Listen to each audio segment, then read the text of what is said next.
palavra de hoje está em 2 Coríntios, capítulo 12.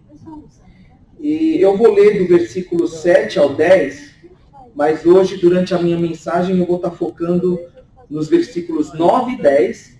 Mas só para a gente entender melhor, eu vou estar lendo dos versículos 7 ao 10, tá bom? Mas o meu foco, como eu disse, vai ser os versículos 9 e 10.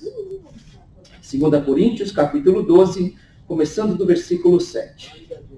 Mas antes, vamos orar, pedir para Deus nos abençoar e abençoar a leitura da palavra dele. Pai amado, que a tua misericórdia esteja sobre nós agora, amém, nesse momento que nós vamos ler a tua palavra. Abençoa a proclamação do teu evangelho. Tenha misericórdia de nós. É o que nós pedimos em nome de Jesus. Amém. Amém. Graças a Deus. 2 Coríntios, capítulo 12, do versículo 7 ao 10. Essa é a palavra que Deus tem para nós hoje. E para que não me ensoberbecesse com a grandeza das revelações, foi-me posto um espinho na carne, mensageiro de Satanás, para me esbofetear, a fim de que não me exalte. Por causa disso, 3 vezes pedi ao Senhor que o afastasse de mim. Então ele me disse: a minha graça te basta, porque o poder se aperfeiçoa na fraqueza. De boa vontade, pois, mais me gloriarei nas fraquezas, para que sobre mim repouse o poder de Cristo. Pelo que sinto prazer nas fraquezas, nas injúrias, nas necessidades, nas perseguições, nas angústias, por amor de Cristo.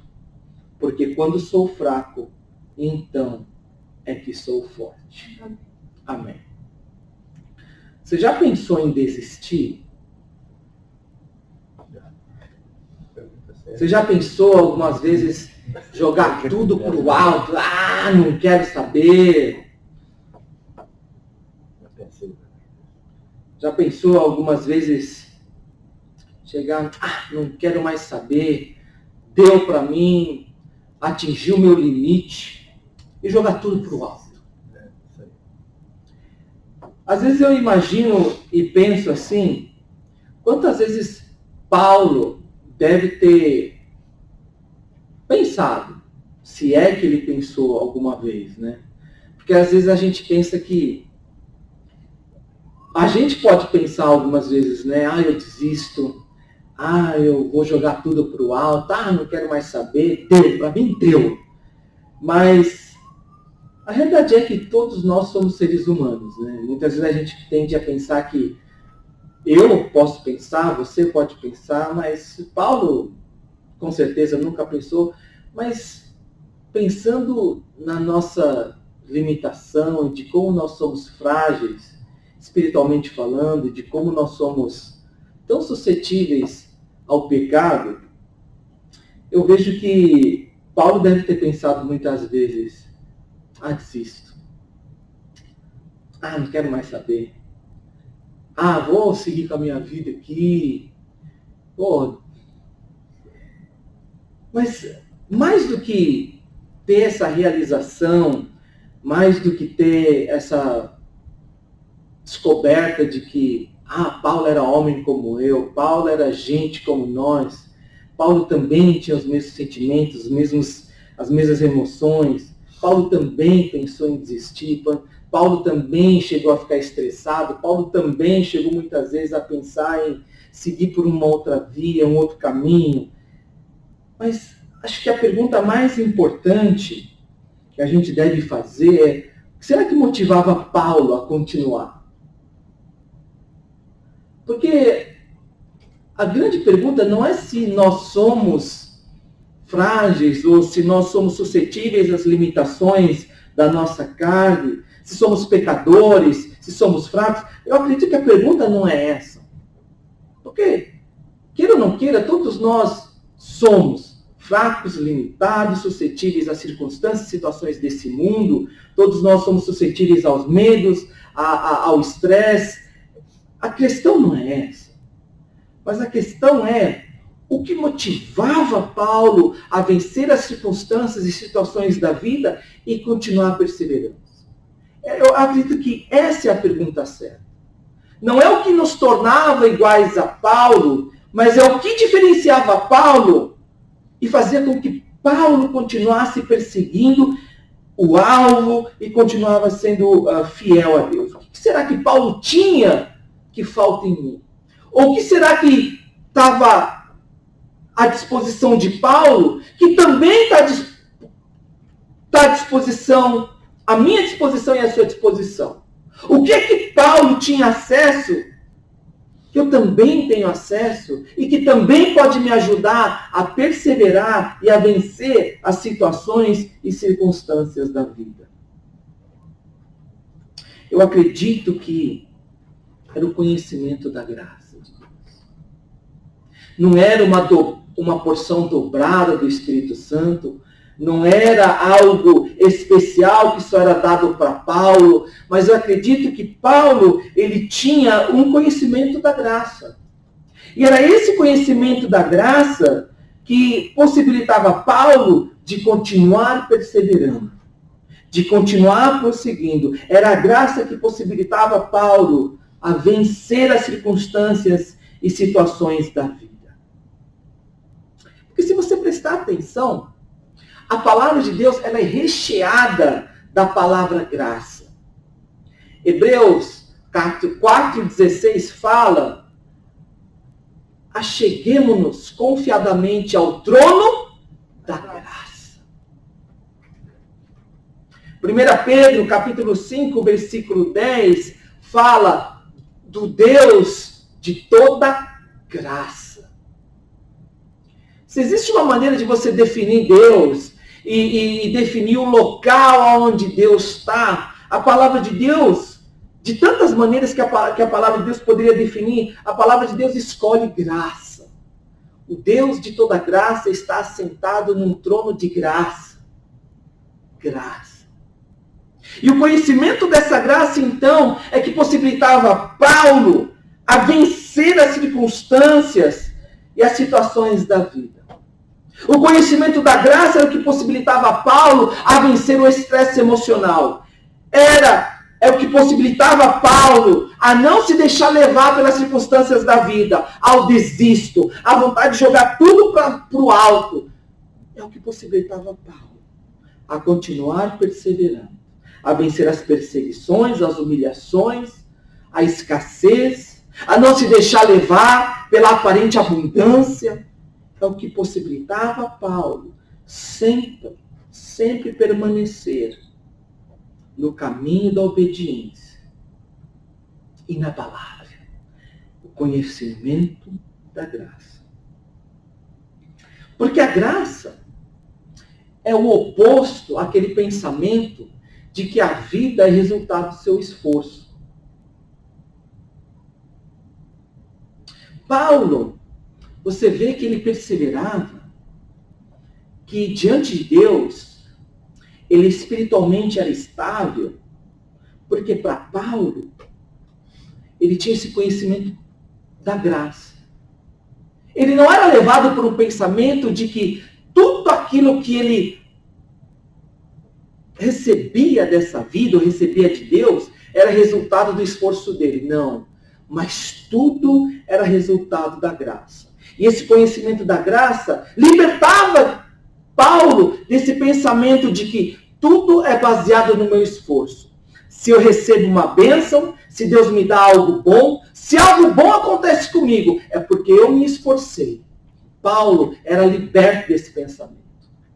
Se algo ruim acontece para mim, se uma infelicidade acomete a minha vida, se algo ruim acontece com a minha família ou com alguém que eu amo, se algo ruim, uma aflição, um sofrimento acontece comigo, foi por causa que eu deixei de fazer alguma coisa, ou porque alguém fez algum mal para mim.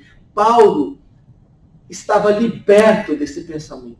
Paulo entendia que tudo que acontecia na vida dele, seja aquilo que era bom, seja aquilo que era ruim, tudo era resultado da graça de Deus. E era isso, então, que possibilitava Paulo a continuar perseverando diante de Deus e cumprindo o seu chamado. Conhecimento da graça possibilitava Paulo a ter essa realização de 3 coisas. Primeiro, a graça é suficiente. Olha o que ele fala aqui no comecinho do versículo 9. Olha o que ele fala aqui. Então, ele me disse, ele quem? Deus, o Senhor. Lembra? Paulo, ele tinha um espinho na carne. Qualquer que seja esse espinho na carne, Paulo fala que ele orou 3 vezes ali.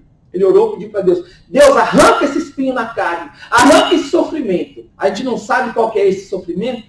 Então, vamos deixar para lá. Mas a gente sabe que era algo que afligia Paulo. E Paulo pediu, Deus, Senhor, me liberta disso. E ele orou 3 vezes. E na 3ª vez, o Senhor Deus respondeu para ele. E Deus responde dessa maneira. A minha graça te basta.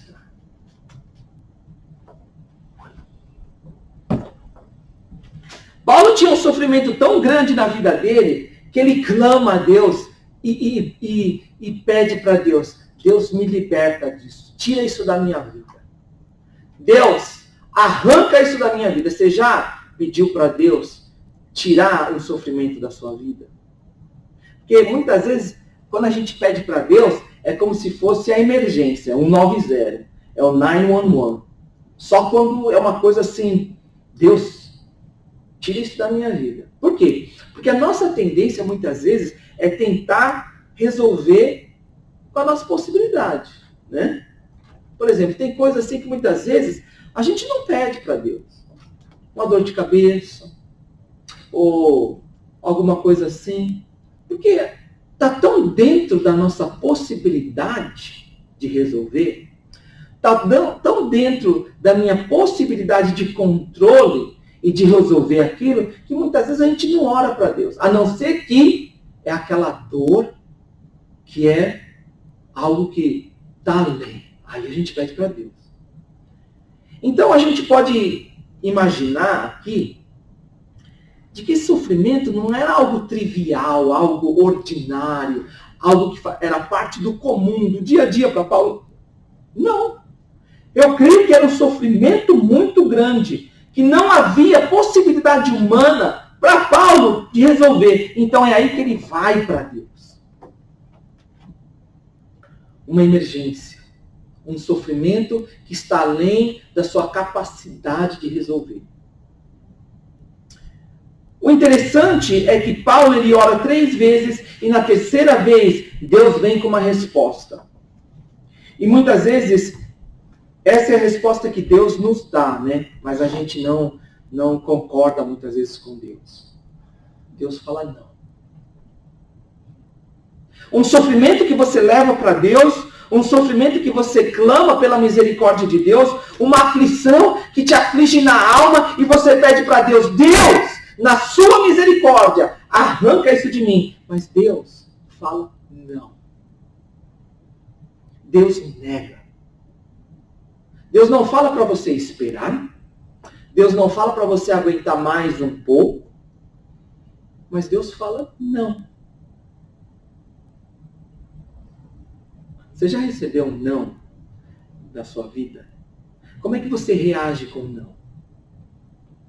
Às vezes é algo que você confiava de que você teria, mas que na hora não vai acontecer.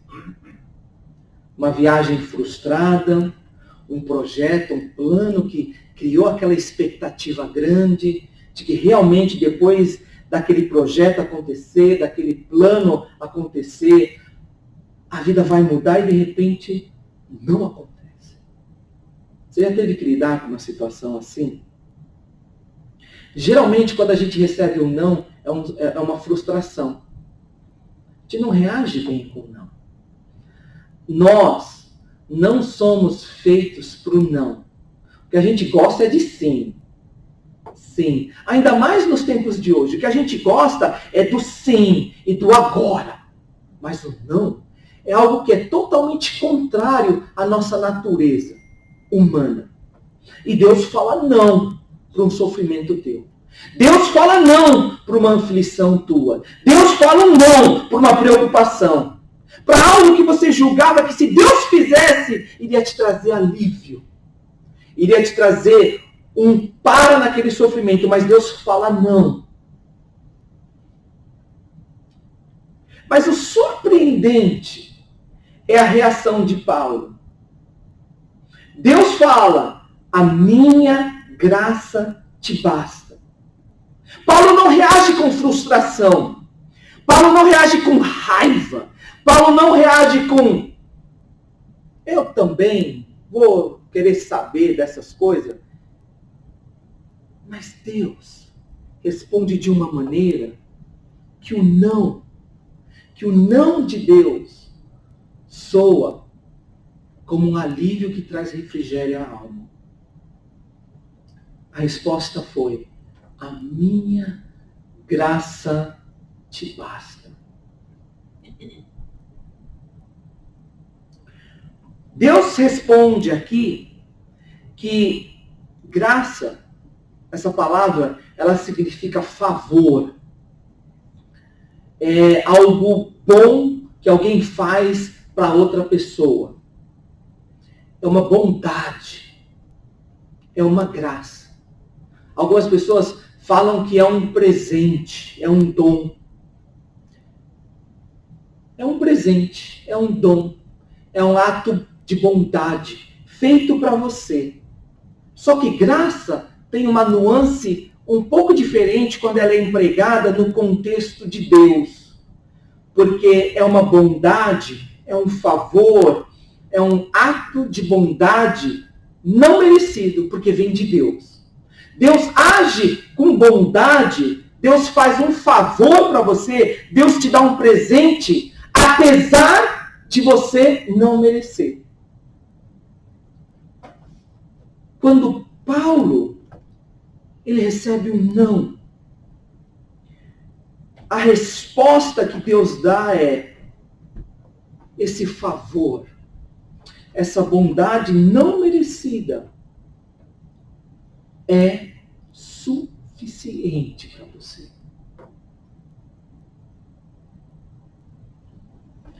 O conhecimento da graça possibilita a Paulo entender quem ele é e quem é Deus.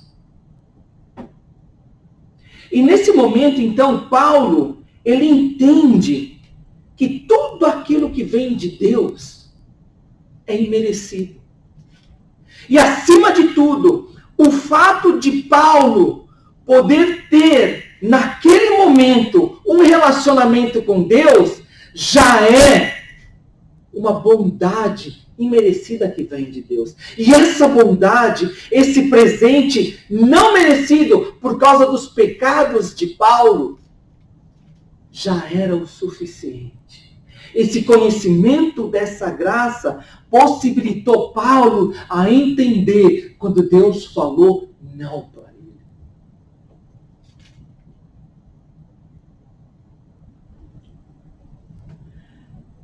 O conhecimento da graça, o conhecimento que Paulo tinha a respeito de si mesmo, diante de Deus, e o conhecimento que Paulo tinha de Deus e de quem Deus era, graça, fez com que Paulo entendesse as circunstâncias e os sofrimentos e as aflições que ele passava pela vida.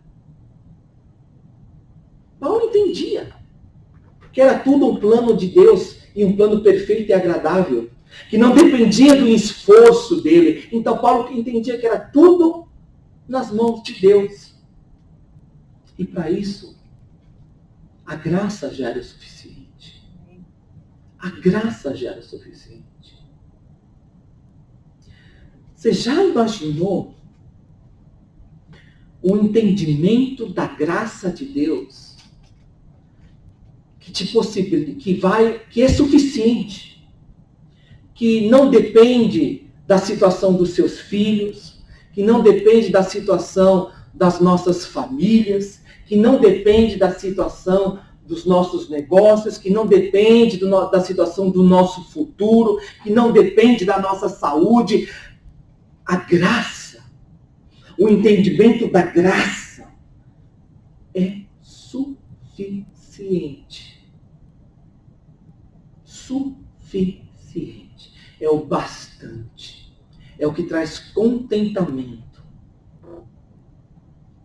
Paulo entendia que essa graça possibilitava a ele algo muito maior. Porque lembra, graça é o oposto de a vida é resultado do meu esforço.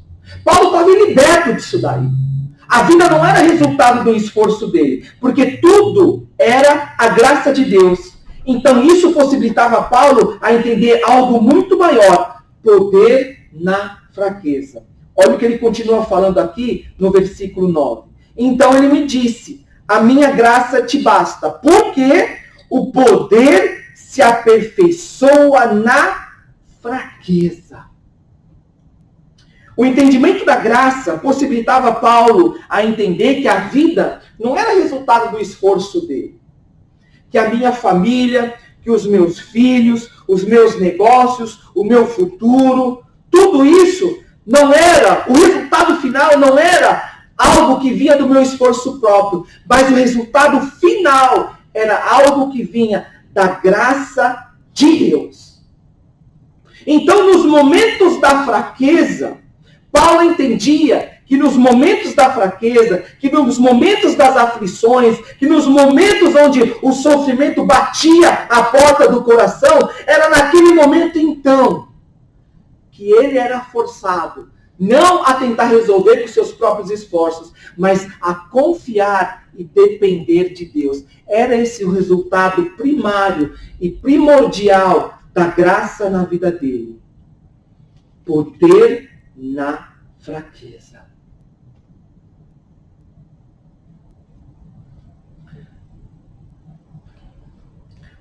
O que possibilitava Paulo a continuar quando as situações da vida exigiam dele o contrário? O que dava energia, motivação, visão renovada, atitude transformada, quando as situações e circunstâncias da vida falavam para Paulo, desista, jogue tudo para o alto? Era esse conhecimento da graça.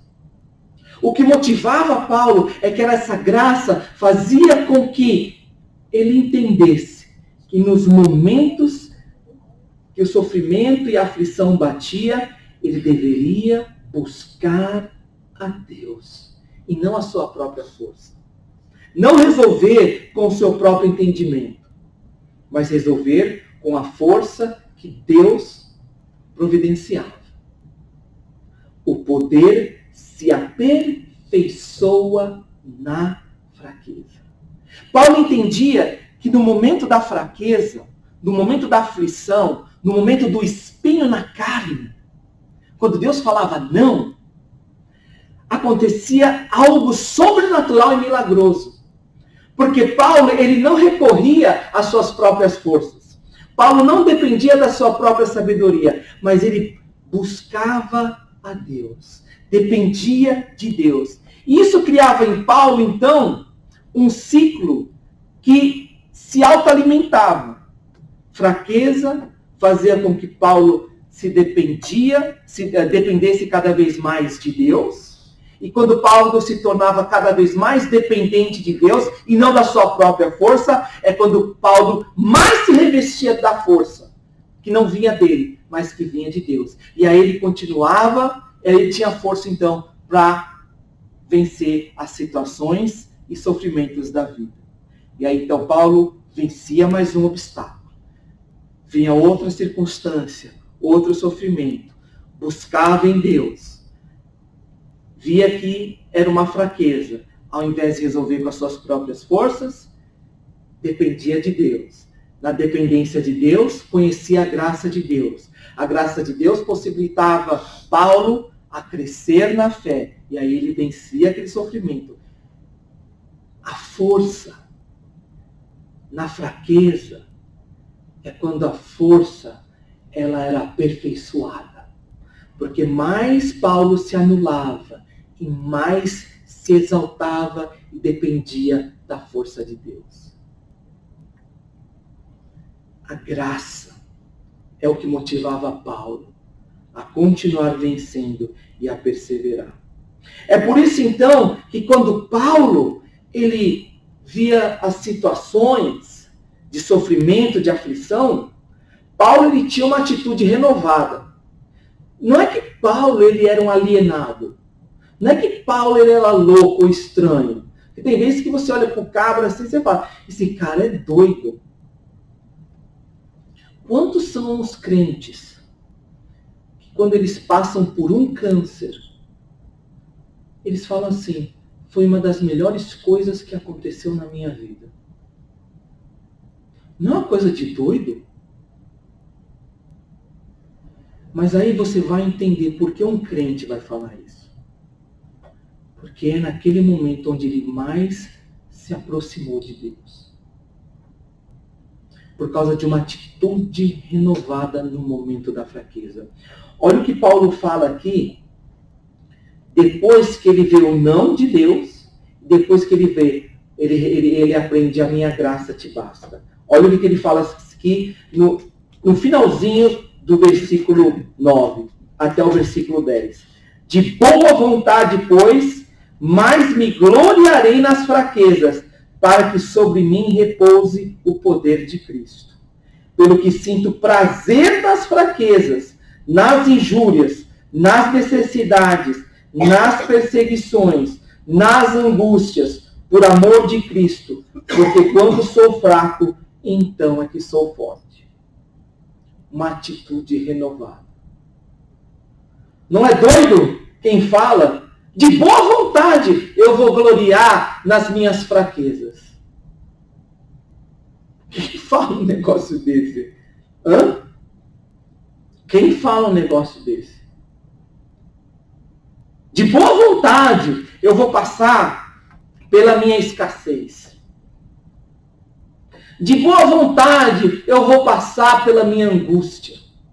De boa vontade eu vou passar pela minha saudade. De boa vontade eu vou passar pela minha aflição. De boa vontade eu vou passar por esse sofrimento. De boa vontade eu vou passar por essa preocupação. De boa vontade eu vou enfrentar os meus medos. Quem é que vai falar um negócio desse? Eu sinto prazer nos meus medos. Eu sinto prazer nas minhas aflições. Eu sinto prazer nos meus sofrimentos. Eu sinto prazer na minha angústia. Eu sinto prazer na minha saudade. Eu sinto prazer na minha escassez.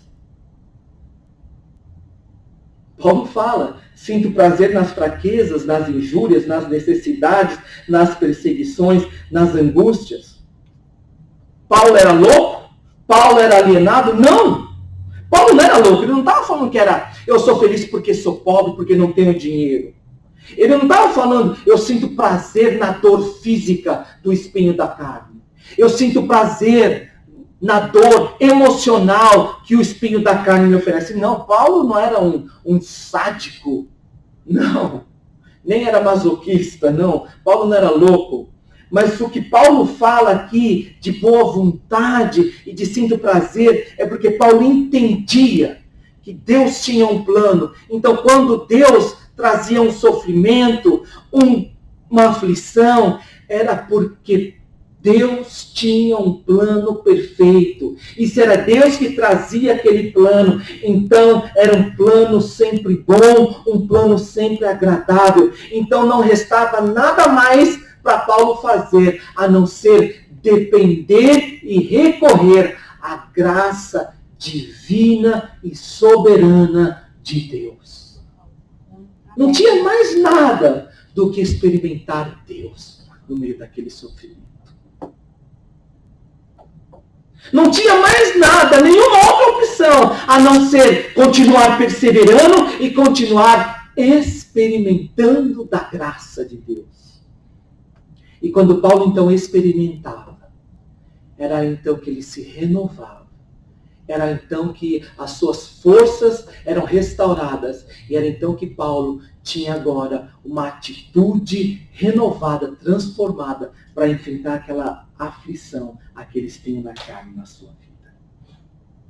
Graça transformadora. É por isso então que nós, crentes, nós podemos falar, nós ganhamos até mesmo quando nós estamos perdendo. Você já viu isso? Você já viu o time que só ganha?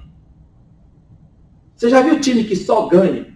Que até quando perde, ganha? Não existe isso.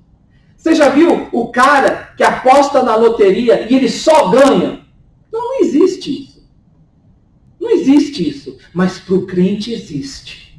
Porque até mesmo quando o crente, aos olhos desse mundo, ele perde, ele está ganhando. Porque a sua vitória está garantida em Deus. E até mesmo nas aflições e nos sofrimentos, nós estamos ganhando. Porque nós ganhamos algo muito maior. Ganhamos a graça e a presença de Cristo. Amém. Por isso que nós, até quando nós perdemos, nós estamos ganhando. Porque jamais um crente perde aos olhos de Deus. O mundo pode falar, e esse daí é louco, esse daí vai perder um negócio. E esse é doido, rapaz. Tá arriscando a família. Isso é doido. Todo mundo aí correndo atrás e você doido se sacrificando para Deus. Isso aí vai perder, vai ficar para trás. Não. Nós sempre ganhamos. Porque aquele que está com Deus é, como a palavra de Deus define, é mais do que vencedor em Cristo Jesus. Porque nós fomos conquistados por Deus. Amém. E aquele que tem Deus jamais perde. Amados, por isso eu, como pastor, servo, irmão de vocês, a minha oração, a minha esperança é que nessa caminhada juntos, nós possamos estar experimentando dessa graça. Que no meio das nossas aflições, dos nossos sofrimentos, das nossas angústias, nós possamos estar experimentando dessa graça transformadora. Porque essa é a razão maior do porquê nós não vemos Deus agindo na nossa vida. Porque nós não vemos transformação. Porque o que nós vemos hoje são cristãos destituídos do poder que vem de Deus. Nós vemos cristãos fracos. Nós vemos cristãos desfalecidos, porque buscam se fortalecer com a força que vem do mundo. E essa força que vem do mundo não é força. Para nós, cristãos, resta poder. E esse poder só vem de uma pessoa, Cristo Jesus. E esse poder, ele vem quando nós buscamos e experimentamos a graça de Deus. Por isso, a minha esperança, a minha oração é que nós experimentamos dessa graça transformadora. Que nós possamos buscar essa graça transformadora. Que nós possamos pedir e suplicar a Deus por essa graça transformadora. E que à medida que nós vamos enfrentando os nossos medos, sofrimentos, aflições, angústias, que nós possamos vencer através do poder que Deus nos dá, dessa graça que é imerecida, mas que está à nossa disposição, porque ela é derramada sobre nós através do amor de Cristo Jesus. Que o Senhor nos abençoe. Vamos orar. Amém. Pai amado, que o Senhor derrame da tua graça sobre nós e continue nos sustentando, ó Deus, porque nós precisamos desesperadamente da tua graça. Fala conosco, ó Deus, nos ajuda na nossa fraqueza, na nossa dor. É o que nós pedimos em nome de Jesus. Amém. Amém. Graças a Deus. Vamos ficar de pé, então, para a nossa bênção. O Senhor agora nos envia de volta ao nosso campo missionário, o mundo.